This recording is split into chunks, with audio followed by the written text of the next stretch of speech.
Thanks for joining me today. I just want to be completely honest, straight up front. This week was a really hard week for me. I started getting sick on Monday, and for some reason, that's when my mental illness wants to jump right on me when my body's worn out and I can't really fight as well as I normally can. So this week it jumped on me like a junkyard dog trying to chew my brain out, and it wasn't very good. And I had a lot of crying and a lot of anger, and yesterday was my worst day where I actually contemplated self-harming, which I have been recovered from for 10 years. So that's just to show you how strong mental illness could be sometimes. And what I do is I pray. So last night I prayed and I said, I just don't have the strength to fight anymore. Please, please, please help me. And this morning I actually woke up feeling a lot better. So it works for me. I know it's not for everybody, but it's what I do. So, and the other thing is, I'm not giving power to the depression or the mental illness. You know, we give it power by dwelling on it. Well, I'm not dwelling on it. Today, I want to take you guys on a spooky walk through the forest with me. So, come along and see what we can scare up. All right. So, the first poem I'm going to read you is called Autumn Leaves. And I had a co-publisher on my first book, Janet. We were very close, and she was a big inspiration to me. Unfortunately, we have lost her to cancer, but she remains a huge light in my life.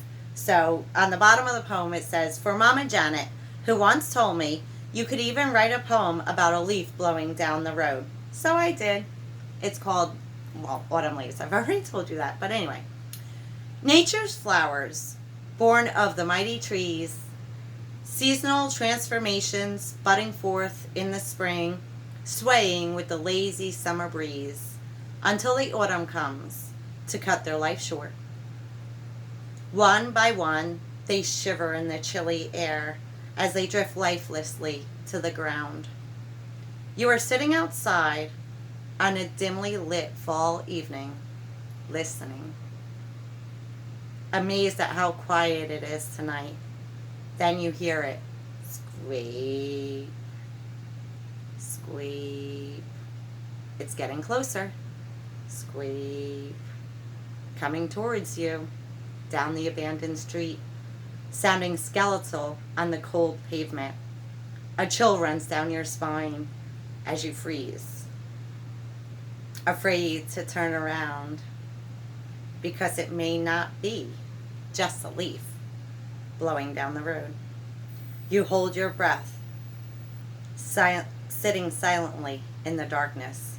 You just listen and wait. Ooh. The second one I'm going to read you is actually a short story, and which is new in the second book. I didn't include any short stories in my first book. So, A Stairway in the Forest. I always loved venturing into the forest on forgotten paths that nature had reclaimed. I always enjoyed hearing the leaves crunching beneath my feet and smelling the damp earth. I was deep in the woods one day when I came upon steps of stones amongst the trees. It just struck me as strange.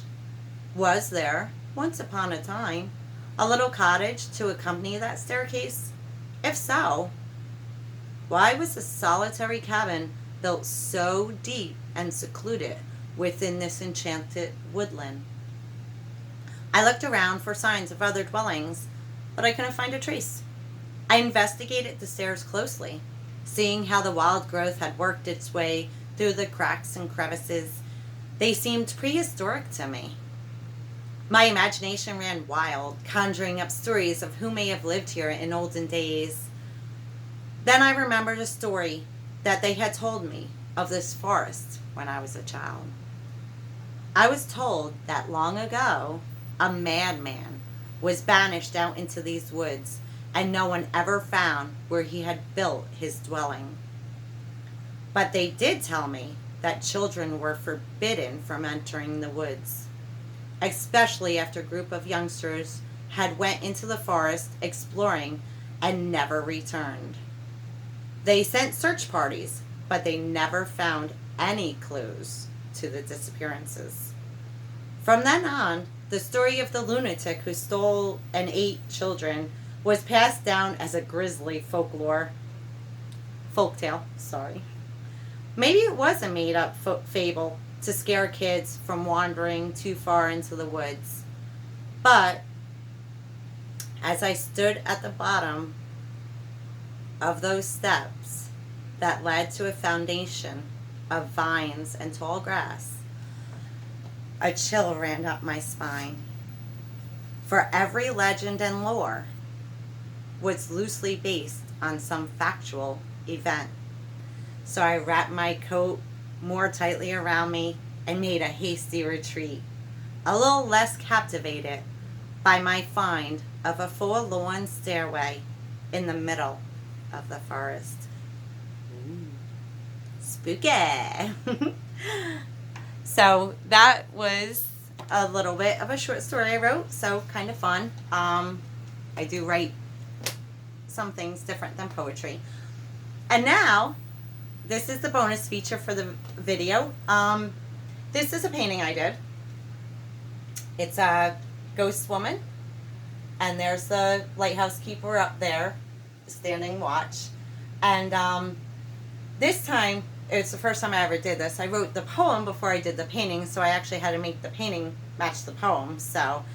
And the reason why it's a special feature is because this isn't out yet. It's going to be my third book. So I'm going to give you a little preview of what to expect in my third book. Lady of the Lighthouse. He stands atop the lighthouse, as he has done every night since he took his watch. He is waiting for her to appear again. First comes her song, soft and lilting upon the wind. Her voice is the most hauntingly mournful sound he has ever heard. Absolutely smitten with this woman, he watches as she glides gracefully across the sand. Her face beams with radiance and loveliness. He longs to touch her cheek, maybe kiss her lips, or perhaps just hold hands with this lovely creature. He shakes his head, trying to dismiss the fantasy. She can never be his, and it saddens him deeply. He watches nightly her ghostly ritual by the shore. Staring longingly at the lady, she stares longingly out to sea, vacant eyes viewing waves from long ago. He is mad with desire, and soon he will be just plain mad. When he can no longer stand to only dream of her, he will leap from the tower as every keeper before him has done, to have one chance to touch her face and gaze upon her beauty. She will take his hand and lead him into the murky depths, where he will join the others in their dark, watery grave. She will return to her vigil, waiting for a new keeper to arrive. Then the lady of the lighthouse will begin her ghostly ritual once again. Wahaha. And then I'm just going to throw in one more because it's about Halloween, and I wasn't going to read it, but it'll give you something to think about when you're doing all your spooking.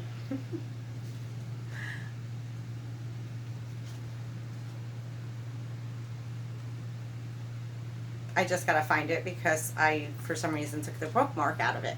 Okay. So this one will keep you guys thinking while you're doing all your Halloween activities. Halloween.